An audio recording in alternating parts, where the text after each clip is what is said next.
soo bëggee borom bi subhanahu wa taala kontaan ci yow yërëm la ubbil ay xéewal fi dunya wa fi l axira del bari looy julli ci yonentu muhammad sallallahu alayhi wa alihi wa sallam allahumma salli wa sallim wa barik ala nabiyina muhammad allahumma salli wa sallim wa barik ala nabiyina muhammad del bari looy julli ci yonentu muhammad sallallahu alayhi wa sallam rawatina bésu aljuma allahu akbar borom bi subhanahu wa taala day kontaan ci yow di julli ci yow julli yàlla ci yow mooy da lay jéggal say bàkkaar da lay yëkkatil daraja da lay yërëm kontaan ci yow bég ci yow allahu akbar xoolal yàlla borom asamaan ak suuf soxlawul dara soxlawul kenn waaye ci yërmandeem day julli ci yonent bi sallallahu alayhi wa sallam xoolal malaayka yi nga xamante ne laa yaasuuna allaha ma amarahum wa yafaluuna ma yumaruun xamuñu mooy yàlla dañuy julli ci yonent bi sallallahu alayhi wa sallam yàlla ne yéen ñi gëm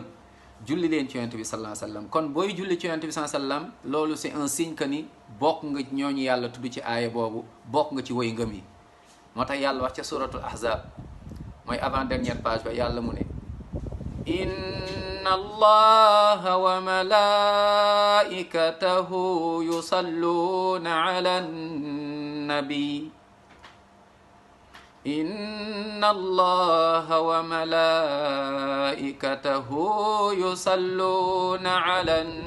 nabi ya ayyuha alladhina amanu sallu alayhi wa sallimu taslima jullil ci yonent bi sallallahu alayhi wa sallam yàlla kontaan ci yow jullil ci yonent bi sallallahu alayhi wa sallam yàlla julli si yow fukki yoon boo jullee ci yonent sallam benn yoon jullil ci yonent bi sallallahu alayhi wa sallam rendez-vous multaqal janna ma alhabib muhammad sallallahu alayhi wa sallam rendez-vous mooy aljanna ñu daje fa ak moom sallallahu alayhi wa sallam waaye ku dul julli ci yonent bi sallallahu alayhi wa sallam du ko gis bés penc te du nekk ak moom bés penc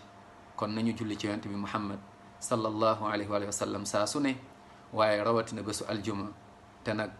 moom mooy suñu référence par excellence laqad kaana lakum fi rasulillahi uswatun xasana liman kaana yarju llaha wal yawma al axir sallu wa sallimu ala alhabibi muhammad sallallahu alayhi wa sallam allahuma salli wa sallim wa barik ala nabina muhammad allahuma salli wa sallim wa barik ala nabina muhammad allahuma amin ya rab